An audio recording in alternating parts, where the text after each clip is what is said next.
Preste atenção, é um versículo bem pequeno, mas nós vamos ter uma base nela muito importante. Está escrito assim: e esta é a promessa que ele nos fez, a vida eterna. Só isto. Só esse versículo aqui. Meus irmãos, eu quero já agradecer a atenção e também de estarmos aqui reunidos, né, neste momento tão importante, porque a gente é acostumado a também estar junto com, num culto como este, em vários lugares. Também fizemos lá onde a gente mora, culto como este, aos sábados à tarde, porque ultimamente está muito frio e não dá para fazer culto à noite lá agora, por causa do muito frio. Se nós fizéssemos um culto como esse aqui lá, estaria todo mundo bem casacado aí, até alguns tremendo, né? Mas nós estamos vendo os irmãos aí à vontade, porque aqui o clima é bom, é quente. Acredito que é o ano inteiro assim, né? E isso é bom. É bom para vocês, para nós já sentir mais calor. Mas nós vamos ler a palavra de Deus, ou seja, meditar um pouquinho na palavra de Deus. Eu li aqui um versículo que diz o apóstolo João: esta é a promessa que Deus nos fez, a vida eterna. Promessa. Aqui ele não está colocando para o ser humano que está salvo, mas ele está simplesmente dando uma promessa. Eu gostaria de trazer dentro desse texto aqui uma maneira de nós entendermos melhor e compreender melhor este versículo que eu li. Primeiro nós vimos que vida eterna. O que é vida eterna? E por que ele fez a promessa da vida eterna? Por que vida eterna?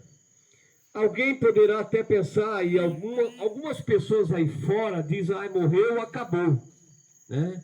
Morreu, acabou. Morrer, acabou é para um animal, que ele não tem alma. Porque nós somos compostos de 3 partes.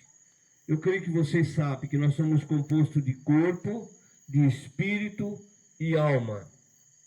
Esta palavra, ela não serve para o corpo, porque o corpo, diz a Bíblia, que um dia volta ao pó. Assim como nós viemos do pó, um dia nós vamos voltar ao pó, né? Uma pessoa, quando morre, por um período de tempo que ele já fica na sepultura, ele vira pó, né? Não vive, ou seja, não fica muito tempo, vira pó. E o Espírito, diz a palavra de Deus, que volta a Deus, que o deu. Mas nós aqui temos uma promessa de vida eterna, e esta promessa é para a alma. Eu fiquei feliz porque já começamos neste culto a maneira como já foi lido a leitura oficial de João capítulo 3, versículo 13 a seguir, que nós entendemos pela palavra de Deus, que Deus amou o mundo de tal maneira que enviou o seu Filho único, unigênito, para que todo aquele que nele crê não pereça, mas tenha a vida eterna. E é nesse sentido que vamos falar. Como nós sabemos que a vida eterna, ela não é passageira, ela é uma vida após a morte, né? Por mais que o homem vive aqui na terra uns 100 anos, ele não é eterno, ele um dia vai morrer. Mas esta palavra condiz exatamente para a eternidade. E alguém poderia até perguntar: mas irmão, e essa eternidade é de quantos tempos? De quantos anos? De quantos mil anos? Esta palavra, ela é infinita, a eternidade, ela é infinita. Conta-se uma história que uma vez um menino, escutando um pregador falar sobre a vida eterna, sobre a eternidade, chegou e perguntou. O menino ficou em dúvida, não sabia a maneira como entender esta palavra. E chegou e disse: pastor, eu gostaria que você me explicasse essa vida eterna. Eu não entendi nada.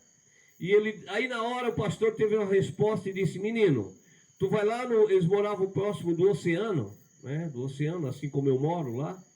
E disse: tu pega uma colher e vai lá, esgota, tira toda a água do oceano com a colherzinha. Aí o menino pensou, disse: ah, pastor, não consigo, porque é muita água, eu não vou conseguir nunca. Ele disse: assim também é a eternidade, ela nunca terá fim. E essa eternidade que eu quero falar nesta noite é a nossa salvação, é a salvação da alma do homem, que Deus veio a este mundo para salvar os pecadores, para oferecer para ele, para ela, esta eternidade de paz. Porque existe a eternidade que nós estamos oferecendo, que a Bíblia está oferecendo, que é a eternidade de salvação. Mas também existe outra eternidade, que é a morte eterna. É onde vai as pessoas que não conhecem Deus, que não aceitam Jesus, pessoas que não querem saber de Deus, nem da sua palavra.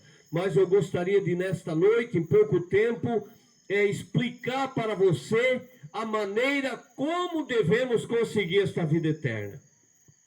Mas antes, eu gosto muito, eu estava conversando com o irmão José Walter, e eu gosto às vezes de fazer uma comparação,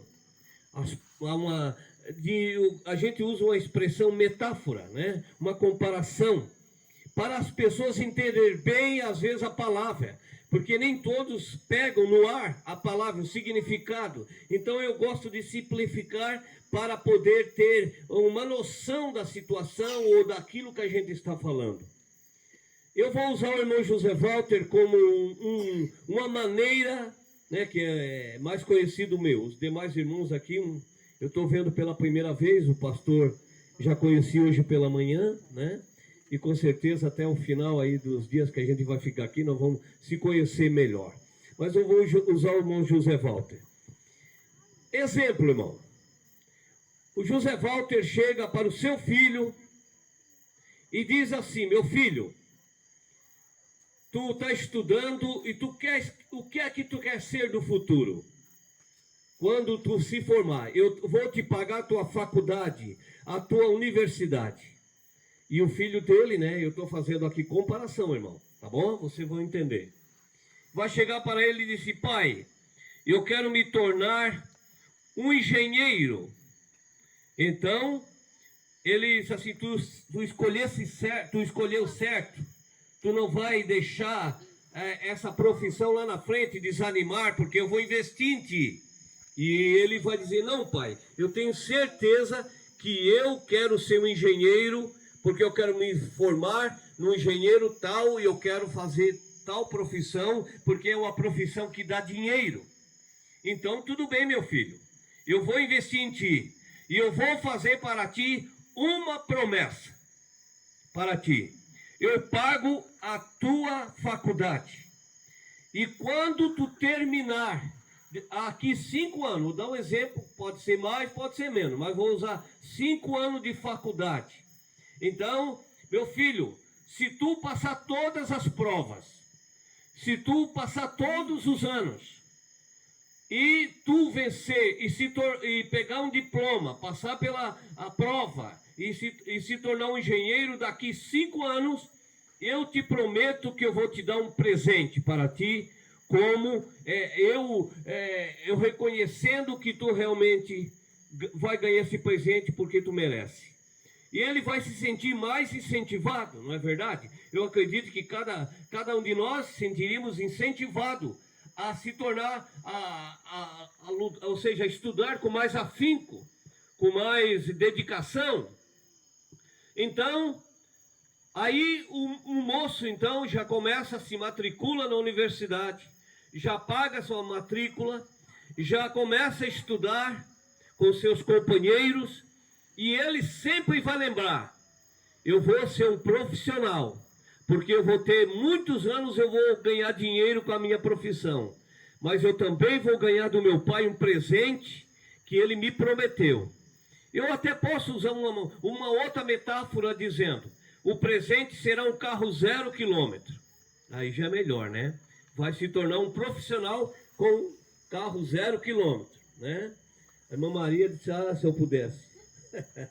Aí, meus irmãos, aí a continuação, eu estou fazendo isso para vocês entrar comigo na palavra, nesse sentido. Então, O filho começa a estudar. Passa os 6 meses, tem prova. O filho estudou, foi lá, não teve mais, não saiu mais como fazia antes, porque agora ele vai se dedicar ao estudo. Porque ele tem promessa de se tornar um bom profissional e uma promessa de ganhar um bom presente. Então ele estuda, ele batalha. A primeira prova ele passou porque ele se dedicou. E o tempo vai passando, daqui a pouco tem nova prova, porque isso é normal, é natural. E ele estuda, e os amigos dele chegam e dizem assim: ô fulano, tu vem com nós, vamos dar uma voltinha. E ele diz: não, eu não posso porque eu tenho que estudar. Eu tenho que fazer a prova. Mas fulano, vem, deixa isso aí, outro dia tu estuda. Não, mas a prova está chegando, eu preciso vencer. Porque ele está sempre pensando na promessa do pai dele. E o pai dele fez a promessa. Vai só cumprir se ele cumprir também com a promessa. E o tempo vai passando. Aí passa mais um ano, ele venceu aquele ano. Passou para o segundo ano. E o tempo vai passando, aquele rapaz é dedicado. E passa para o terceiro ano. E assim vai. Mas vamos dizer que esse abençoado, né, que está ganhando ali do seu pai essa promessa, então ele chega e diz o seguinte: passa o primeiro ano, ele se dedicou. No segundo ano, ele já começa a relaxar, porque lá na frente ele vai encontrar uma namorada, né? E a namorada tira o foco dele. E daqui a pouco os amigos tiram o foco dele também, do estudo. E vem a primeira prova e ele não passa na primeira prova, né, no segundo ano ou no primeiro ano, porque ele deixou de estudar, porque ele teve má companhia com seus colegas de estudo, ou até devido ao interesse que ele teve de estar mais junto com a sua namorada. Ou então ele chega e começa a se desviar do foco e mudar de atenção. Daqui a pouco o pai dele pergunta: meu filho, como é que tu estás na prova? E ele diz: eu estou bem, mas a nota dele é baixa. E ele começa a enganar o seu pai. Esquece da promessa, esquece do seu futuro brilhante. E começa então a entrar com má companhia.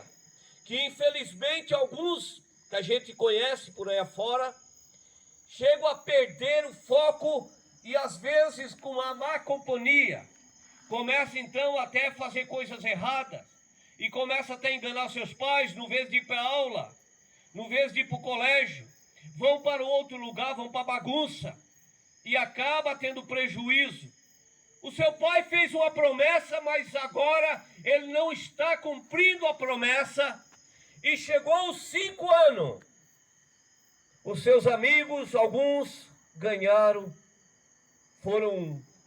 passaram pela prova e se tornaram lá um profissional. Mas ele, por causa da desobediência, ele por causa da má companhia, ele por causa da desobediência a algumas coisas, ele perdeu também. E o seu pai chega para ele com a chave do carro e disse: meu filho, ou o cheque, né? Ou eu queria dar para ti o presente, mas infelizmente tu perdeu esta oportunidade, porque tu não se formou.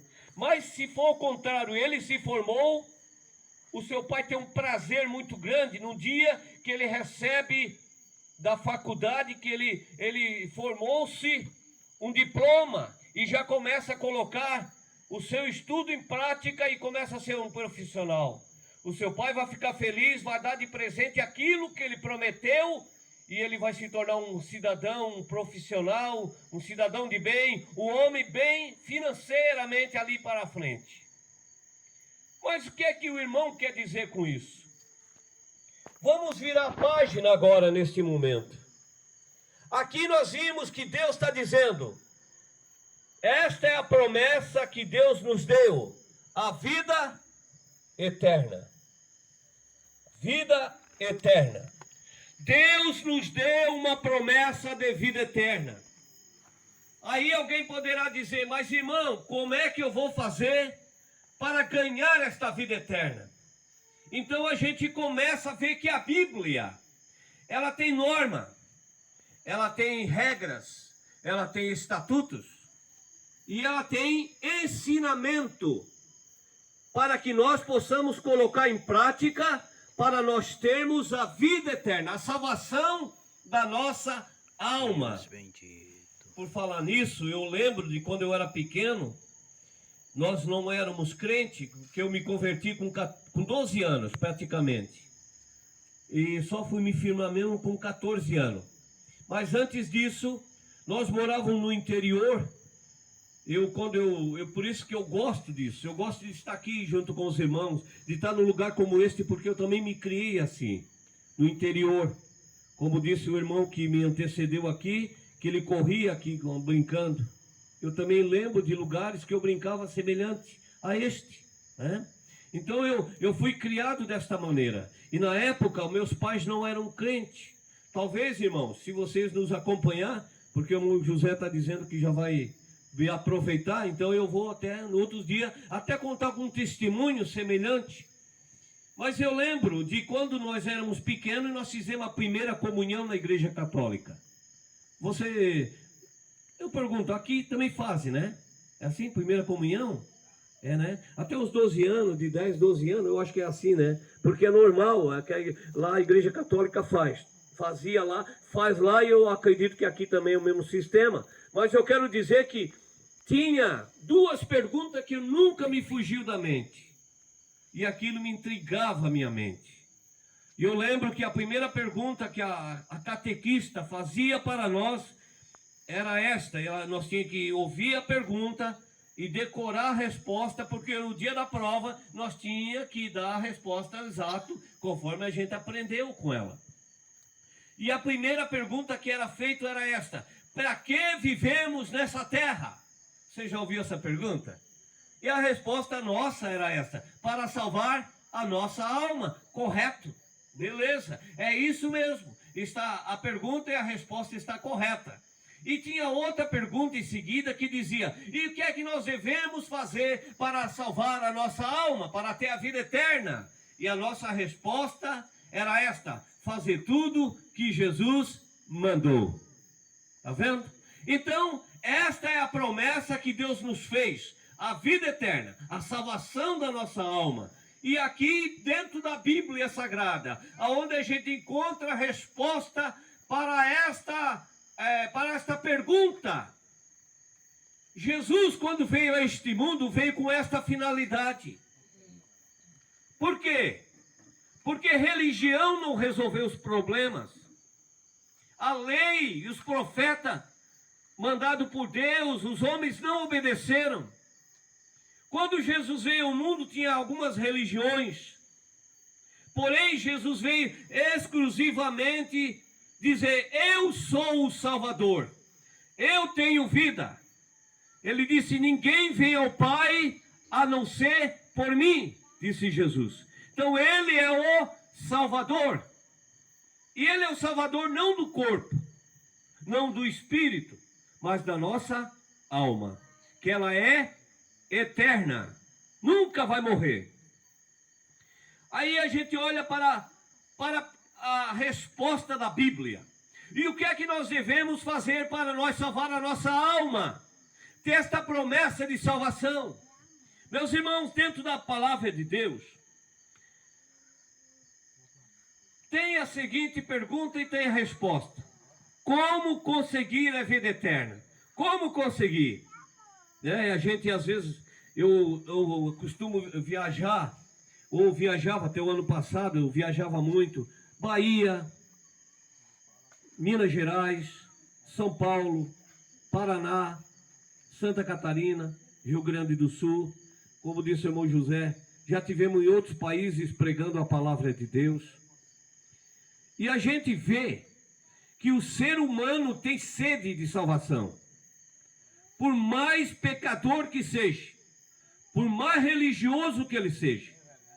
E alguns pensam que para conseguir a vida eterna é fazer uma promessa, para carregar uma cruz a muitos quilômetros, descalço, com a cruz nas costas, porque acha que daquela maneira vai conseguir a vida eterna. E a Bíblia diz que não é desta maneira. Ou até alguns pensam que por ser bonzinho, por ser uma pessoa que ajuda os outros necessitados, vai com isso ter a vida eterna. E a Bíblia diz que não. Porque a Bíblia diz assim, o apóstolo Paulo disse assim, ó, pela graça sois salvos, por meio da fé. E isto não vem de vós, é dom de Deus.